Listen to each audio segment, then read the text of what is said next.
लेकिन कहीं भागने की कोशिश भी मत करना। सर, इस बाबा कलीम कुरैशी को ढूंढते हैं। लगता है ये जिंदा है और गाड़ी को धक्का देने के बाद ये बच निकला है। कहां तक जा पाएगा? त्रिपाठी, जो लोग इस ट्रिप पर गए थे और जो नहीं गए थे, किशन और जया, सबके फोन रिकॉर्ड्स निकलवाओ अर्जेंट बेसिस पर। और सर, मैं इस पूरी फैमिली का कच्चा चिट्ठा निकालती हूँ। अगर ये बाबा इस साजिश में शामिल है तो जरूर मुकेश भी इसका हिस्सा होगा। 99% चांसेस हैं कि कल्प्रिट कोई घर के अंदर का ही है, जिसने इस बाबा कलीम को अपना हथियार बनाया। बाबा कलीम कुरैशी नाम है। नाम बदल सकता है लेकिन चेहरा इतनी आसानी से बदल नहीं पाएगा। समोहा, सिकंदगढ़, नियालपुर, सीमापुर, ये जहां कहीं भी हो, मुझे ये आदमी चाहिए। सलाम मैडम। सीमापुर का एक परिवार है, तनवर परिवार, तो उसके बारे में पूरा कच्चा चिट्ठा निकाल। वो नियालपुर के पुरनिया झील में जिनका एक्सीडेंट हुआ वो? नहीं, वो एक्सीडेंट नहीं था, मर्डर था। एक बाबा कलीम कुरैशी है, मुझे उस पर शक है। लालू, तो एक काम कर, इस बाबा के साथ पूरे परिवार का कच्चा चिट्ठा निकाल।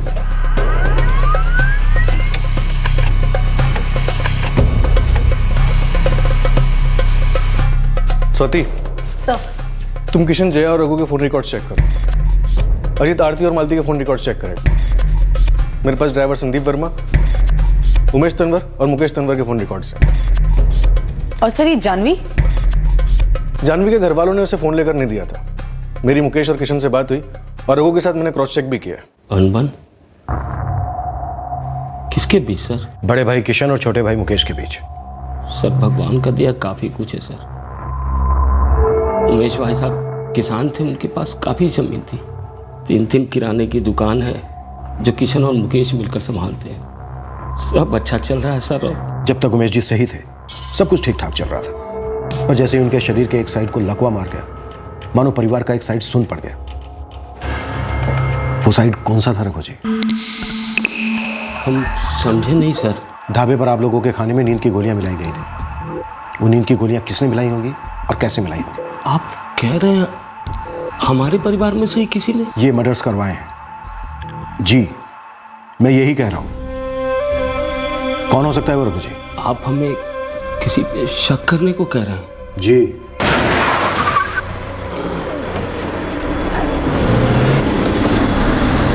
बेटा पानी लेके आओ। सुनो बेटा मुकेश, तुम सबके लिए खाने का ऑर्डर दे दो।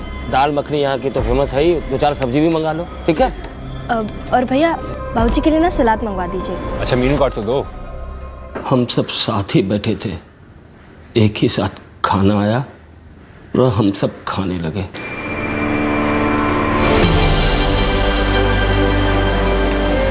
ये लीजिए।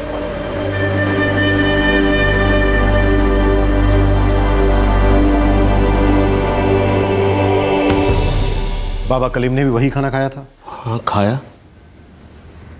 खाया ही होगा।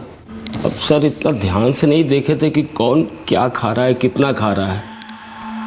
जब सब खा रहे थे तो उसने भी खाया ही होगा।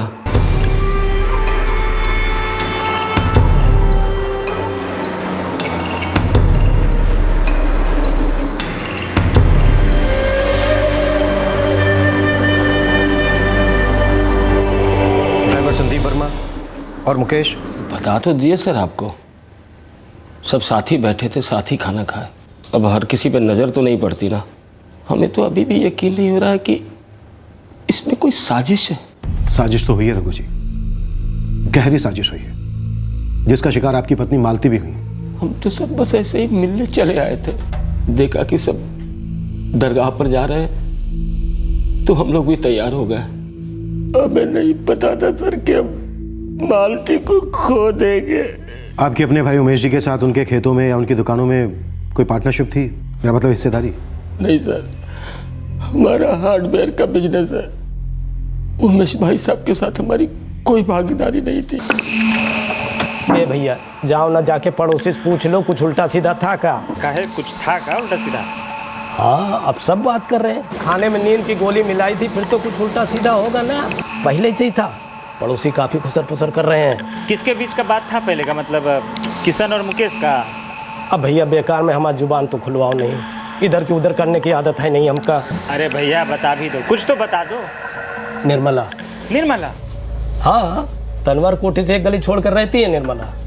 ये उमेश तनवर के फोन रिकॉर्ड्स हैं और ये एक नंबर है। जी सर। 17 सितंबर रात 9:15 बजे उमेश को इस नंबर से मैसेज आया था, तब से नंबर स्विच ऑफ है। डिटेल्स निकलवाओ इसकी। और कोई नंबर्स किसी के भी फोन रिकॉर्ड्स में जिन पर जरा भी शक हो? नहीं सर, बस यही एक नंबर है, 9:15 बजे वाला मैसेज जो उमेश तंवर को आया था। और मुकेश के स्टेटमेंट के हिसाब से पार्टी ढाबे पर खाना खाने के लिए रात के तकरीबन 9 बजे रुकी। 9 बज गया है तो खा ही लेते हैं। बाबूजी के भी दवाई का टाइम हो गया है ना, तो कुछ खा लेते हैं। संतराम ढाबा पहुंचने में कितनी देर लगेगी? शायद ये मैसेज एक इशारा था ढाबे पर रुकने के लिए, लेकिन ये इशारा उमेश को क्यों दिया जाता? शायद मैसेज में ढाबे का नाम लिखा हो, उस ढाबे पर रुकने के लिए क्या गया हो, लेकिन मैसेज उमेश को क्यों किया गया? वो खुद भी तो मारे गए। सर फोन उमेश का था, लेकिन इशारा किसी और को था। शायद कोई ब्लैंक मैसेज किया गया, शायद उमेश का फोन इस्तेमाल किया गया उस पूरी साजिश में।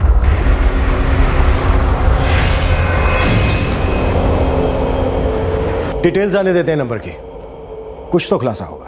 इस पर्टिकुलर ढाबे पर खाना खाने का सुझाव ड्राइवर संदीप वर्मा का था। बाबा कलीम कुरैशी वहीं झील के पास भागता हुआ दिखा। हो सकता है संदीप वहीं कहीं छुपकर बैठा हो, दिखा नहीं। हो सकता है कलीम और संदीप दोनों ही इन्वॉल्व हो। ये दोनों इन्वॉल्व थे या इन्हें इन्वॉल्व किया गया था, इसका जवाब तनवर फैमिली की कोठी की दीवारों के पीछे छुपा था, जहां इस जुर्म का बीज बोया गया था। वो आवाजें जिन्हें रातों को काफी लोगों ने सुना था। फकीर दौला, सुनाई दिया ना? फकीर दौला।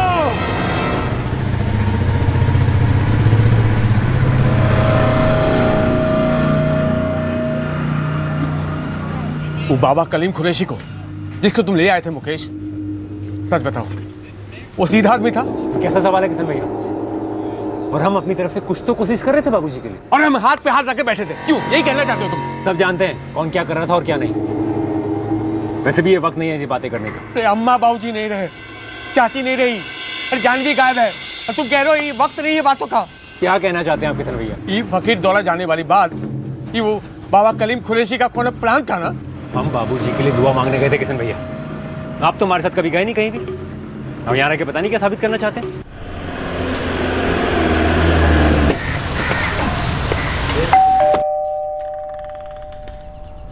जी, वो मुकेश जी घर पर नहीं है। मुझे मुकेश जी से नहीं, आपसे बात करनी है। 1 मिनट किशन भैया, आप बाबा कलीम पे शक कर रहे हैं या डायरेक्ट हम पे शक कर रहे हैं? किसकी तरफ इशारा कर रहे हैं आप? हम इशारा कर रहे हैं एक साजिश की तरफ, क्योंकि हम दावे के साथ कह सकते हैं कि फकीर दौला जाने का मकसद वो बाबूजी के लिए दुआ मांगना तो नहीं था। आपका सवाल हमारी समझ नहीं आया। आरती जी, आपके चेहरे ने मुझे सब जवाब दे दिया है, पर फिलहाल मुझे ज़बानी जवाब चाहिए। क्या दोनों भाई मुकेश और किशन की आपस में बनती है? जी हाँ, बिल्कुल बनती है। क्यों नहीं बनेगी? हमेशा से? जी, हमेशा से। दोनों भाइयों की काफी अच्छी जमती है एक दूसरे से। और तीसरे से? जी जी, तीसरे भाई जीवन के साथ दोनों भाइयों की जमती थी।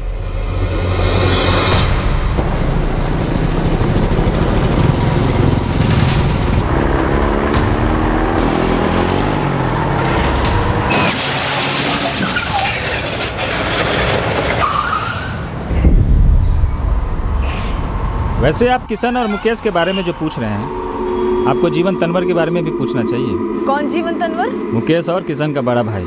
4 साल पहले एक्सीडेंट में ही डेथ हो गया था उसका। एक्सीडेंट ही था क्या? अब ऐसा है ना मैडम, सड़क पे होने वाले हर केस को एक्सीडेंट ही माना जाता है। अब ये गाड़ी पानी में गिरा तो एक्सीडेंट ही माना जा रहा था, लेकिन जब ये नींद की गोली वाला एंगल सामने आया तो पता चला कि मर्डर है। आरती जी, अभी तक आपने जवाब नहीं दिया है। क्या बड़े भाई जीवन के साथ मुकेश और किशन की जमती थी? वैसे जीवन की मौत भी एक एक्सीडेंट में हुई थी ना? हमें आपके सारे इशारे समझ में आ रहे हैं मैडम। हाँ, जीवन जी की मौत एक एक्सीडेंट में हुई थी 4 साल पहले, और तब हम उनकी पत्नी थे। हमें मालूम है कि अब आप इस बात पर भी आएंगी। 25 साल के थे जब विधवा हो गए थे। हमारे सास ससुर ने हमें अपनी बेटी की तरह रखा है, और 3 साल बाद मुकेश जी ने हमसे शादी की। बस यहीं तक पहुंचना चाह रही थी ना आप? यही पता लगाया होगा, और आप आकर हमसे ऐसे सवाल कर रही हैं जैसे जीवन जी की मौत के पीछे कोई बहुत गहरा राज है जो मुकेश जी से जुड़ा होगा, और आप उस एक्सीडेंट को इस एक्सीडेंट के साथ कैसे जोड़ सकती हैं? और हम आपको एक बात और साफ साफ बता दें, हम अच्छे तरीके से जानते हैं कि हमारे शरीर में से वो नींद की गोलियों का असर नहीं निकला है, क्योंकि हमने उस रात उस ढाबे पर खाना खाया ही नहीं था। हम माँ बनने वाले, नहीं मन किया हमारा। इसीलिए नहीं कि हमको पता था कि उस खाने में कुछ मिलाया गया है, इसलिए नहीं कि हमें मालूम था कि हमारे पति और हमारे जेठ किशन जी ने मिलकर कोई साजिश रची होगी। आपके पति मुकेश जी से और आपके जेठ किशन जी से हमने पूछा कि फकीर दौला की दरगाह पे जाने का प्लान कैसे बना। अच्छा, ये आपका फकीर दौला की दरगाह पे जाने का प्रोग्राम कब बना? मतलब ऐसे ही बना या फिर कोई मन्नत वगैरह मांगी थी? सर मन्नत ही मांगी थी। पहले 10 बार पीर वाजिद दरगाह के चक्कर कटवाए, फिर मुकेश से कहा फकीर दौला की दरगाह जाते। आप ये कहना चाह रहे हैं कि हम सब झूठ बोल रहे हैं? उसका पता हम लोग लगा लेंगे, पर फिलहाल आप हमें ये बताइए, क्या बाबा कलीम कुरैशी, जिसके कहने पे आप लोग सिकंजगढ़ के पीर वाजिद की दरगाह पर गए 10 बार और फिर समोहा के फकीर दौला की दरगाह पर निकल पड़े, ये बाबा कलीम कुरैशी आपके यहाँ रुकता था रातों को? नहीं तो मतलब नहीं रुकते थे। ये बात हम आपको कैसे बता सकते हैं कि रात में बाबा कलीम बाबूजी के घर रुकते थे या नहीं? ये सवाल आप मुकेश भैया या फिर आरती भाभी से पूछिए। आरती ने कहा वो रात को वहां नहीं रुकते थे।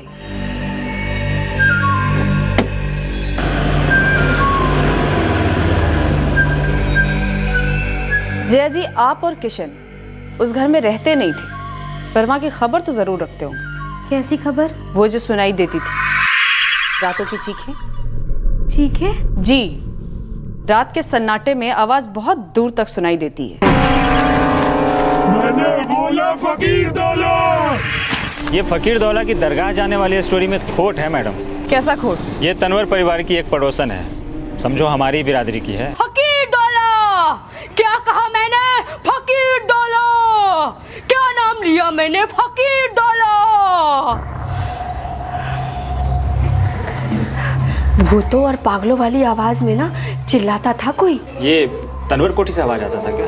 हाँ, ये आवाज यहीं से आती थी। और ये चिल्लाता कौन था? हमें नहीं पता, और हम ना कभी जानने का कोशिश भी नहीं किए, डर लगता था भाई। अब देखो ना, 3-4 रात ना ऐसे ही चिल्लाने का आवाज आया और फिर सब के सब निकल पड़े वहीं फकीर दौला की दरगाह पे, और फिर हो गया इतना बड़ा कांड। 3-4 रातें चिल्लाना हुआ, उसके बाद इतना बड़ा कांड। जया जी, ऐसा हो ही नहीं सकता कि वो चीखें आपने सुनी ना। सुनी थी ना आपने?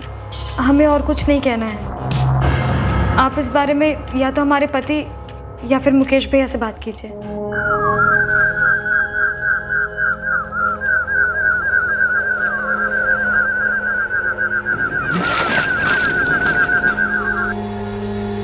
तीन संभावनाएं हैं। पहली, बाबा कलीम, संदीप वर्मा और जानवी तनवर की लाशों को मगरमच्छ खा गए। दूसरी संभावना यह है सर कि उनकी लाश बहकर काफी दूर चली गई होंगी और आने वाले कुछ दिनों में अलग अलग जगह पे मिलेंगी। तीसरी संभावना ये है, जो आप भी कह रहे हैं और मुझे भी सही लग रहा है, कि वो तीनों पानी में गए ही नहीं, तीनों जिंदा हैं। सर ये जो नंबर है 44456787 सर, जिससे उमेश तंवर को मैसेज आया था, सर ये फर्जी नंबर है। सर से पैर तक पूरा फर्जी। CDR में सिर्फ एक ही नंबर है, उमेश का। उसके अलावा कोई और कॉल या मैसेज नहीं किया गया इस नंबर से? नहीं सर, प्रीपेड नंबर है, मुजफ्फरपुर का। इसी साजिश के लिए लिया गया होगा। सर ये भी तो हो सकता है कि गलती से उमेश तनवर को ब्लैंक मैसेज चला गया हो, जैसे कि कभी कभी हमसे भी हो जाता है। किसी गांव के अनाड़ी आदमी औरत ने गलती से कोई मैसेज भेज दिया हो और कोइंसिडेंटली वो नंबर उमेश तनवर का हो। एक तो ये नंबर फर्जी है, दूसरी बात इससे सिर्फ एक ही मैसेज किया गया, तब से ये नंबर बंद है। पक्का गड़बड़ नंबर है, लग जाओ इसके पीछे। बाबा कलीम कुरैशी अभी तक मिला नहीं है और शायद इतनी जल्दी मिलेगा भी। सर ड्राइवर संदीप वर्मा और जानवी की लाशें भी अभी तक नहीं मिली। सर कहीं ऐसा तो नहीं ये साजिश बीमार उमेश और उसकी पत्नी माधुरी को मारने के लिए बनाई गई हो, और ये रघु की पत्नी मालती इत्तेफाकन मारी गई है क्योंकि वो लोग अचानक घर पे पहुंच गए थे और साथ में चल दिए थे। अगर बाबा कलीम, ड्राइवर संदीप और जानवी मिले हुए थे इस साजिश में, तो ये साजिश दोनों भाइयों और जानवी के बीच रची गई हो, या फिर एक भाई और जानवी के बीच। कहीं ऐसा तो नहीं कि बाबा कलीम, ड्राइवर संदीप और जानवी गाड़ी झील में गिरने से पहले उतर गए हो?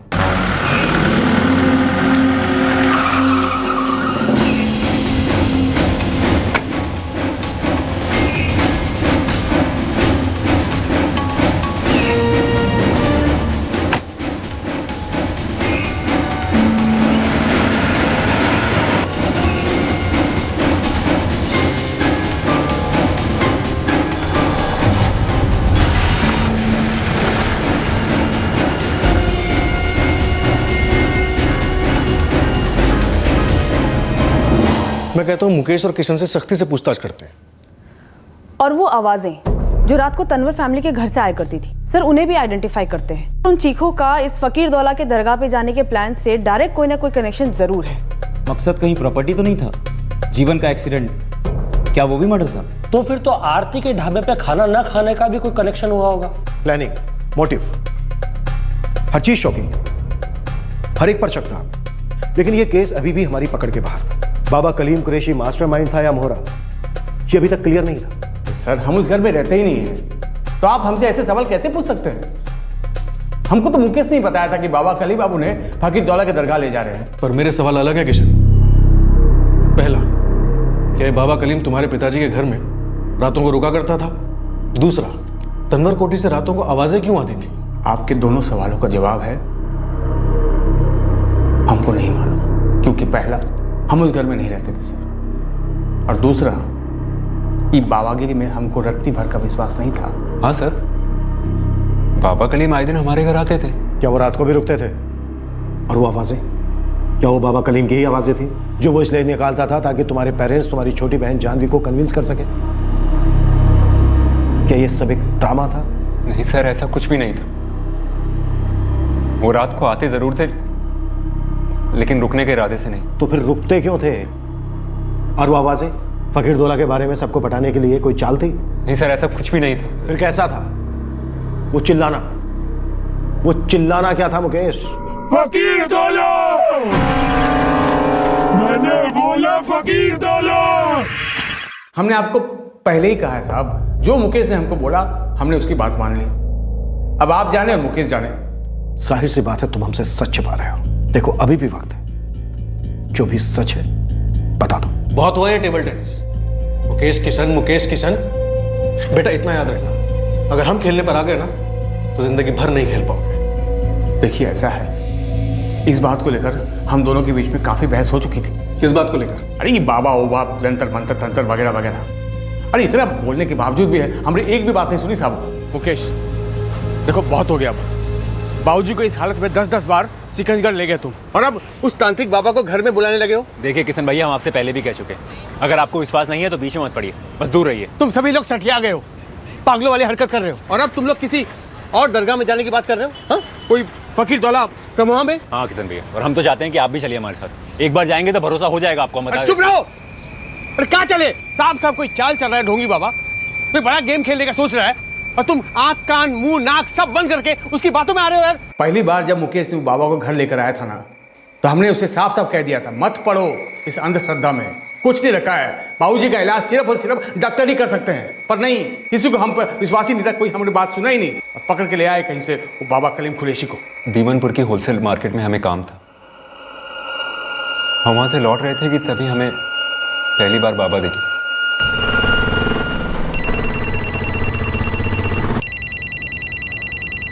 हाँ आरती बोलो। हो गया काम? हाँ बस एक छोटा सा काम और बचा है, वो पूरा करते ही घर के लिए निकलता हूँ। ज्यादा देर मत कीजिएगा। हाँ हाँ ठीक है।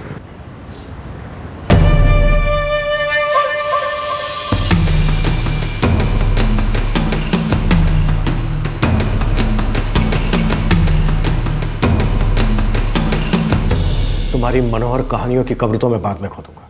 पहले ये बताओ तुम्हारे घर रात को चिल्लाता कौन था? प्लान क्या था? कोई प्लान में नहीं था सर। फिर क्या था? घर की इज्जत की बात थी बस।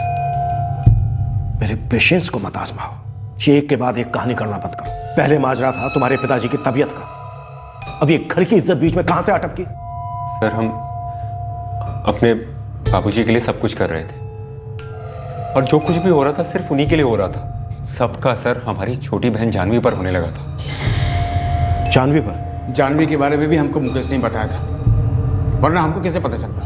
हम तो उस घर में रहते नहीं थे। जब वो बात हमको बताई तो हम सीधे मुकेश से कहा, और घर में सबको कहा कि हर चीज के लिए वो बाबा को शामिल मत करो, सीधे लेके जाओ डॉक्टर के पास जानवी को। क्यों, क्या हुआ था जानवी को? मुकेश क्या हुआ था जानवी को?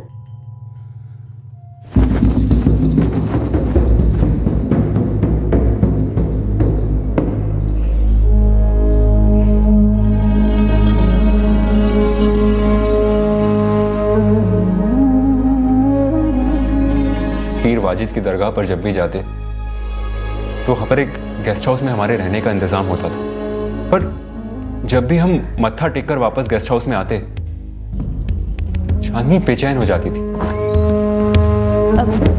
अम्मा भैया हम अभी दरगाह जाके आते हैं। अरे बेटा अभी तो गए थे हम और खाने का टाइम हो रहा है। हाँ जानवी, और हमें कल फिर से जाना है। पर हमारा मन कर रहा है और हम जल्दी आ जाएंगे। यहाँ बैठे बैठे जी नहीं लगता ना। आते हैं। हाँ जानवी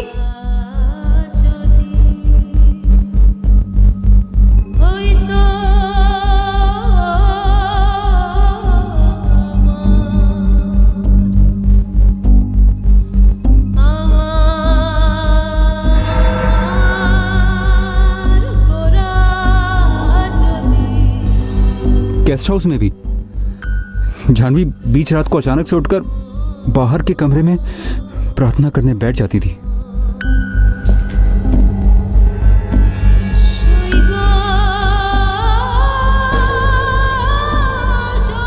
जानवी पर कुछ तो असर हो रहा है।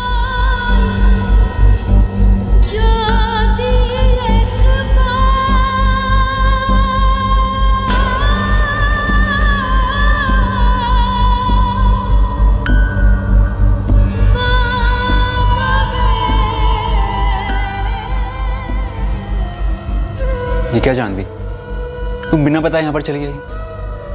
हमने पूरा गेस्ट हाउस मारा, पता है तुम्हें?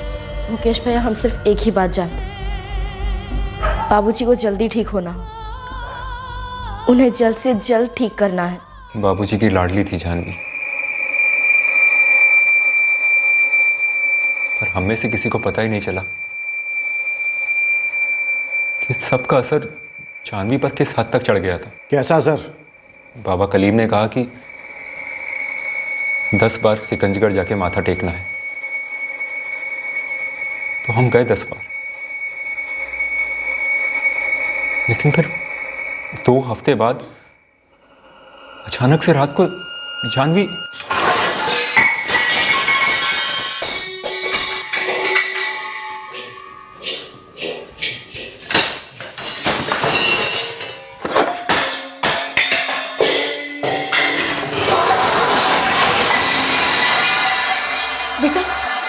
आवाजें किचन में से आ रही हैं।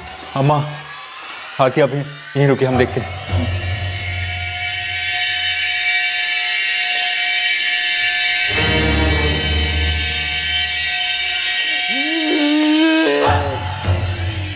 जानवी चल,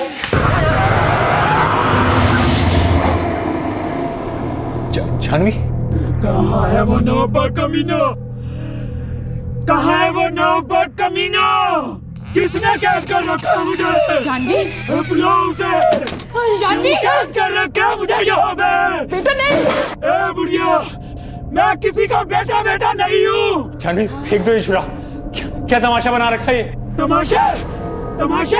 खोल इसे, खोल। तमाशा तब होगा जब खून की नदियाँ बहेंगी। जानवी बात सुनो जानवी। मोटी मोटी कर दूंगा सबकी।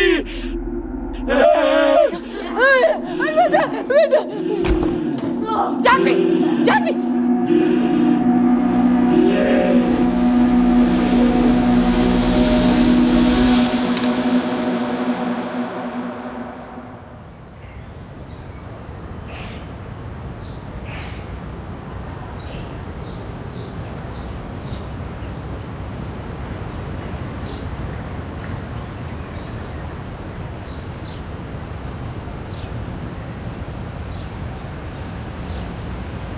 जब वो सुबह उठी तो उसे कुछ भी याद नहीं था कि पिछली रात को हुआ क्या था।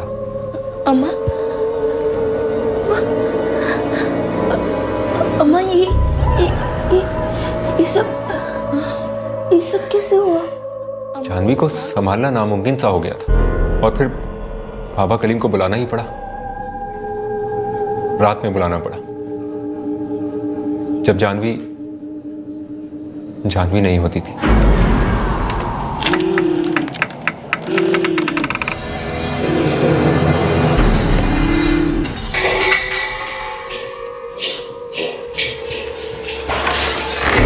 बाबा, हमने सब सुन लिया, बात करते हैं।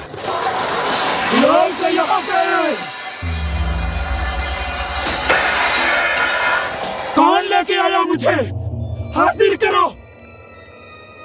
क्यों बुलाया तूने मुझे यहाँ पे? क्यों बुलाया? देख बच्चा, बात सुन। चुप कर।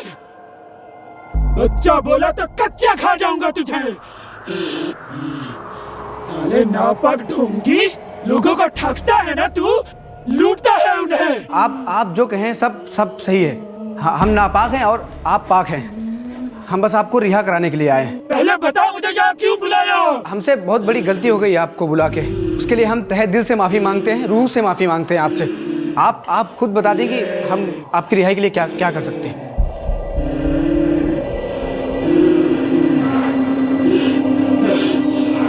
आप अपनी मर्जी जाहिर करें। मुझे यहाँ बुलाने से पहले मर्जी पूछी थी मेरी? हमने आपको बताया ना, वो यहाँ पे एक बुजुर्ग हैं जिन्हें लकवा मार गया है। उन्हें शिफा की बहुत ज़रूरत है। बस इसी नेक काम के लिए हमने आपको हाजिर किया है। पर अब हम माफ़ी मांगते हैं उसके लिए। आप खुद ही कोई तरकीब बता दें।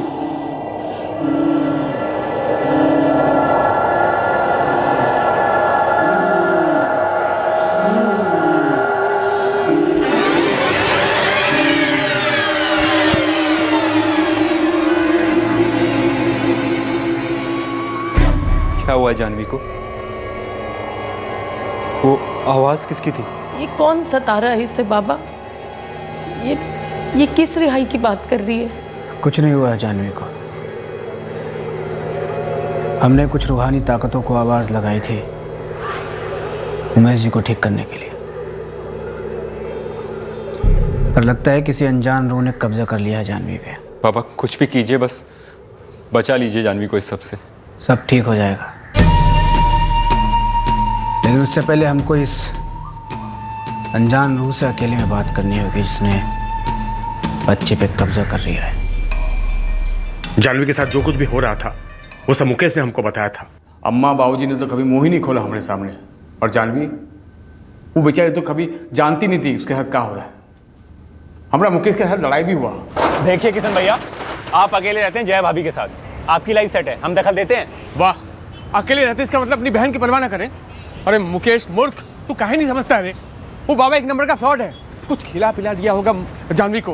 अरे तुरंत डॉक्टर को दिखाओ जाओ। देखिए किशन भैया, अब कुछ नहीं हो सकता, आप रहने दीजिए, हम देख लेंगे। जो अंधा है अंधश्रद्धा में, वो कहाँ देखेगा रे? किशन भैया, हमें इस बारे में कोई बात नहीं करनी है, लेकिन हमको करनी है। देखा, हम कह रहे थे ना, इनके घर में पक्का कुछ पकड़ा है। उस बाबा कलीम कुरैशी का बड़ा आना जाना हो रहा है घर में। लगता है कुछ बहुत बड़ा हुआ है। अरे कुछ नहीं होता है रूबू, सब बकवास है ये। जानवी दिमागी तौर पर बीमार है। पहले जीवन भाई गए, फिर बाबूजी की बीमारी, बेचारे बच्चे पर असर हो गया यार। उसके ऊपर बाबा के कहने पर तुम लोग 10-10 बार दरगाह के चक्कर काट के आए हो, तो स्ट्रेस हो ही जाता है। अक्सर लोग जिन चीजों में घिरे रहते हैं ना, वो चीज उन पर हावी हो जाती है। ऐसे में डॉक्टर उसका इलाज करता है, दिमाग का डॉक्टर, साइकाट्रिस्ट बोलते हैं उनको। देखो, हम लोग शहर जाएंगे जानवी को लेकर, ठीक है? किसी डॉक्टर के पास नहीं जाएगी जानवी, सब जगह बदनामी होगी, वो अलग, दूर दूर तक बयान नहीं कर पाएंगे उसका। पूछिए उस मुकेश से कि उसे साइकाट्रिस्ट के पास जाने में इतनी आपत्ति काहे थी। ये फकीर दौला की दरगाह पर जाने वाली बात कब और कैसे उठी? ये बात भी आप मुकेश से ही पूछिए, क्योंकि उसने हमको कहा था कि बाबा ने निजात दी है। वैसे पूरे मोहल्ले में बात फैली थी तनवर कोठी में कुछ हो रहा है। अफवाह थी कि अम्मा चिल्ला रही है, कभी अफवाह ये थी कि आरती को कुछ हुआ है। लेकिन साहब, हम कह रहे हैं किसी को कुछ नहीं हुआ था। ये सारा खेल वो ढोंगी बाबा का था। तो ये सारा खेल बाबा कलीम कुरैशी का था। फकीर दौला दरगाह पर जाने की सलाह कलीम ने दी थी। नहीं सर, आप यकीन करें या ना करें, हमने अपनी आंखों से देखा था, कानों से सुना था। ये आवाज उस रूह की थी। वो एक मर्द की आवाज थी जो जानवी के अंदर से आ रही थी, जिसने उसके अंदर डेरा डाल रखा था। एक भयानक सी आवाज। साले कमीने, पहले घाव देता है, फिर मलहम भी तू ही लगाएगा? हाँ, नमक रगड़ेगा मेरे घाव पे तू? हमसे बहुत बड़ी गलती हो गई और इस गुस्ताखी के लिए माफी चाहेंगे हम आपसे, जो हमने आपको इस दुनिया में बुलाया है। अब आप ही बताएं, हम क्या करें आपकी रिहाई के लिए? गलती नहीं, गुनाह किया तूने, गुनाह। मैं जहां था मैं बहुत खुश था, मुझे यहाँ बुलाया, फंसा दिया मुझे यहाँ पे। आप बस हुक्म कीजिए, बिना किसी सवाल के हम करेंगे। फकीर दौला ले चलो, मैं फकीर दौला का मुरीद हूँ। फकीर दौला ले चलो मुझे, फकीर दौला ले चलो। मैंने बोला फकीर दौला, सुनाई नहीं दिया? फकीर दौला, फकीर दौला, फकीर दौला, फकीर दौला, सुनाई दिया ना? फकीर दौला। इतने बड़े बुजुर्गान दीन बाबा फ़कीर दौला का नाम सामने आया है। अब नाम आया है तो हो आते हैं। अब हम भी आप लोगों के साथ आएंगे। बाबा कलीम और जानवी के बीच की हुई बात सिर्फ उन दोनों के बीच ही हुई थी, राइट?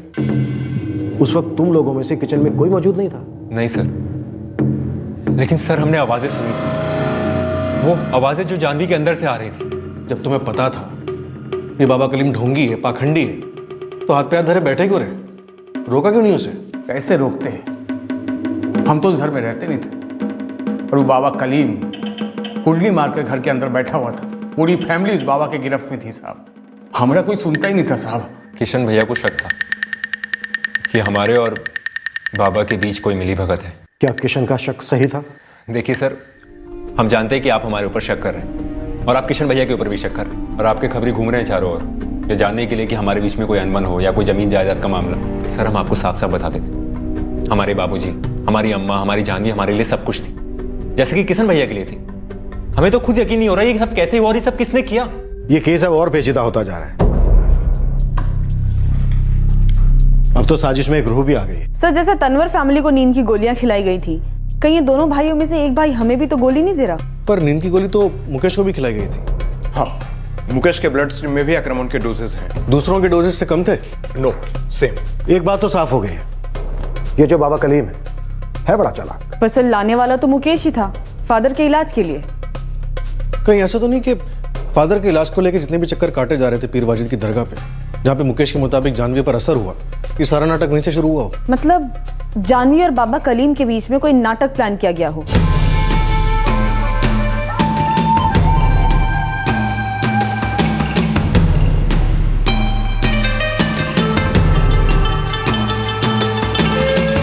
क्या एक 18 साल की बच्ची एक पाखंडी बाबा के साथ मिलकर अपनी पूरी फैमिली का सफाया करने का प्लान बना सकती है? बिल्कुल बना सकती है। और सर एक मन गढ़ंग रूह ने भी इन लोगों का साथ दिया, पूरी फैमिली को डराकर उन्हें फकीर दौला के दरगाह पे ले जाने का और रास्ते में ही उनका सफाया कर देने का।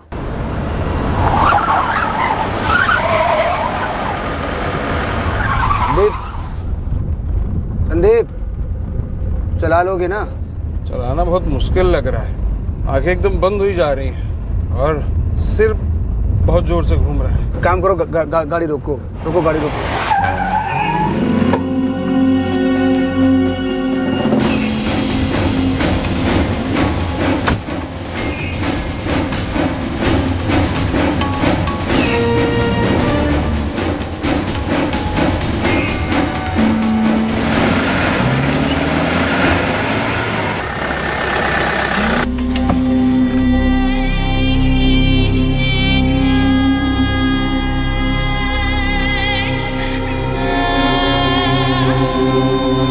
तुम चुप जाओ, हम कम पटा गए थे।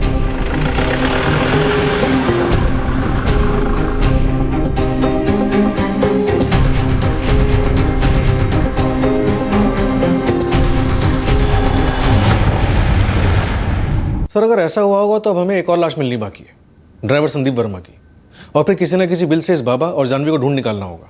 यहाँ साजिश किसने रची, कैसे रची, कौन बच निकला, कुछ पता नहीं चल रहा है। इन तीनों के फोटोज जितनी दूर तक हो सके सर्कुलेट करो। बाबा कलीम, ड्राइवर संदीप, जानवी, इन तीनों में से कोई ना कोई जिंदा मिलेगा, जरूर मिलेगा।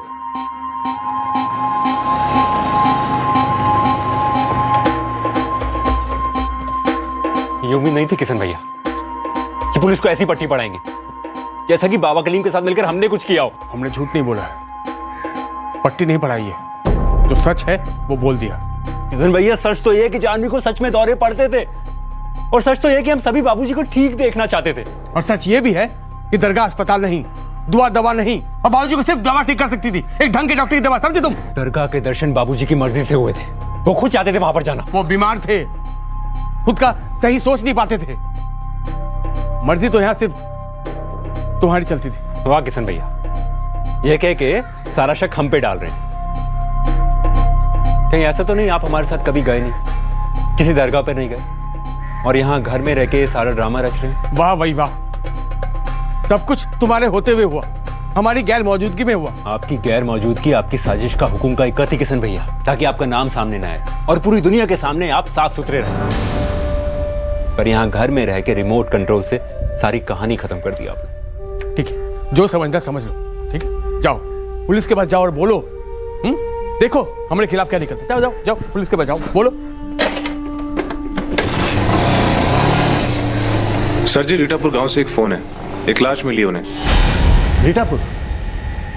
इस पुरानिया झील का एक छोर रीटापुर से भी लगकर है। जी सर, आज सुबह सुबह लाश पानी से बाहर आई है। किसकी लाश है? सर लाश को गांव वालों ने किनारे पर रखा हुआ है। सर हो सकता है लाश नियालपुर की तरफ से बहती हुई आई है। किसकी लाश है जीत?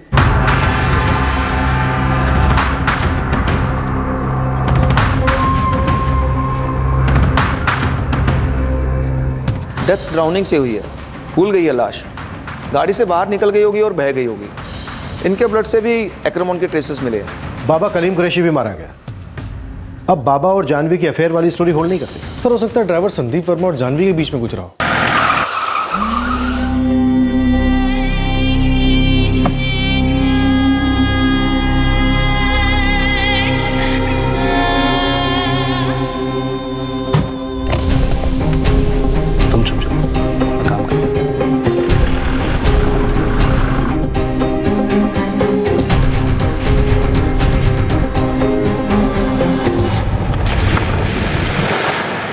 हो सकता है नियालपुर वाला आई विटनेस भैरव सिंह हमें गुमराह कर रहा हो। हम चेहरा तो नहीं देख पाए थे, पर कपड़े कुछ इस तरह के पहने थे साहब। भैरव सिंह ने उसे पीछे से देखा था। यह भी तो हो सकता है वो कोई और हो, जिसे वो बाबा कलीम कुरैशी समझ बैठा हो, या फिर ये कि वो साफ साफ झूठ बोल रहा है। साहब हम सच कह रहे हैं साहब, कसम से साहब। साहब हमने वहां पे एक आदमी को पीछे से भागते हुए देखा था साहब, पठानी पहन रखा था साहब उसने।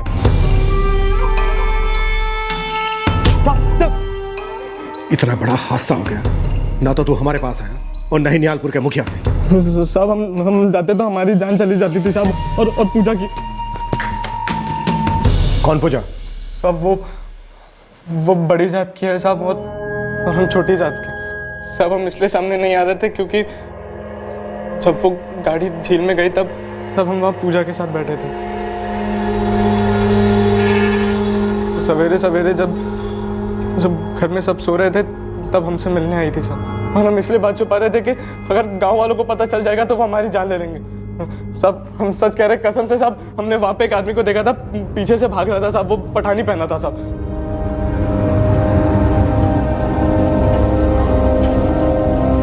कलीम जो पहनता था, हो सकता है वो किसी और ने पहना हो। उसने चांस लिया हो कि अगर उसे किसने देख लिया तो सारा का सारा इल्जाम बाबा कलीम पर लगे। सर फिर तो ये मुकेश ही हो सकता है। ड्राइवर संदीप ही कहीं इसकी कड़ी ना हो इन सबको मारने के लिए। पर कोई मोटिव नजर नहीं आ रहा। जायदाद भी अगर होता तो उसका बैर किशन से होता। चलो मान लेते हैं माँ बाप आड़े आ जाते और जानवी भी ये समझे कि उसका भी हिस्सा होता, पर वही क्यों, किशन क्यों नहीं? हो सकता है किशन और मुकेश के बीच कोई बैर ना हो, बल्कि साजिश वाली दोस्ती हो। मुकेश का बाबा कलीम को इस तरह से अपने घर ले आना, किशन का उसका विरोध करना, हो सकता है ये सबका सब ड्रामा हो। पर सर बाबा कलीम भी तो मारा गया। आपसी रंजिश का नाटक हो और अंदर ही अंदर दोनों भाइयों के बीच में गठबंधन हो, और इसी गठबंधन की वजह से ये बाबा कलीम कुरैशी की भी बलि चढ़ गई। अब सवाल ये है कि किस लिए? ये आपकी और किशन भैया की लड़ाइयाँ अच्छी नहीं है। हमें कौन सा अच्छा लगता है आरती? करें भी तो क्या करें? देखो हम लड़ाई नहीं कर रहे हैं, पर सवाल कर रहे हैं जय, क्योंकि जो हुआ बहुत ही बुरा हुआ और इसमें किसी ना किसी की बहुत बड़ी साजिश है। जो हुआ, क्यों हुआ, कैसे हुआ, ये सब जानना बहुत ही जरूरी है, जो हम कर रहे हैं। दोनों भाइयों के खिलाफ कोई सीधा एविडेंस हाथ नहीं लग रहा था आपके। उमेश तनवर के फोन पर ढाबा पहुंचने से पहले जो मैसेज आया था उससे कुछ नहीं मिला। ये मैसेज अभी तक क्लियर नहीं था, लेकिन सुई बार बार दोनों भाइयों के ऊपर आकर अटक रही थी। मुकेश का मंदिर में पीछे रह जाना, अपनी प्रेग्नेंट वाइफ का बहाना लेकर, और किशन का फोटो लेकर डायरेक्ट क्राइम सीन पर पहुंचा। इस केस में अभी तक हमें कोई ब्रेक थ्रू नहीं मिल रहा था, पर जब मिला तो वो किसी झटके से कम नहीं था। और ये झटका हम तक पहुंचा लखनऊ से।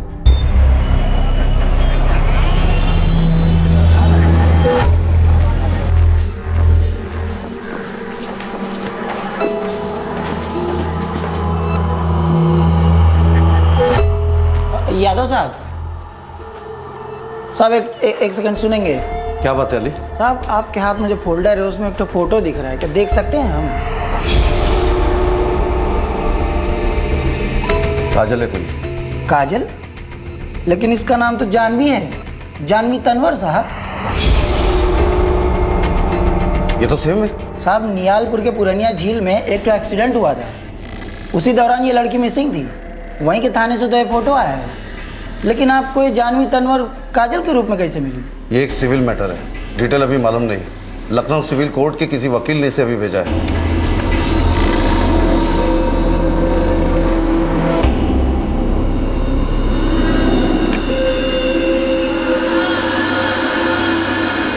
सर ये तो सेम है, हमारे केस की जानवी और लखनऊ की काजल।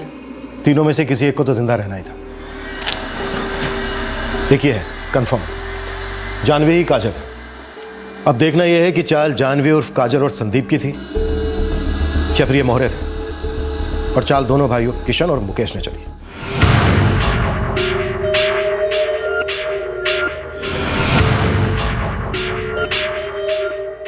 क्या थी ये साजिश? क्या पुलिस को और लाशें मिलने वाली थी? आखिरकार संदीप वर्मा कहां था? क्या ये पूरा एक्सीडेंट दरअसल एक सोचा समझा मर्डर प्लॉट था? इन सारे सवालों के जवाब हम आपको देंगे कल रात इस केस के आखिरी भाग में। For more updates, subscribe to our channel, click the show links and enjoy watching the videos.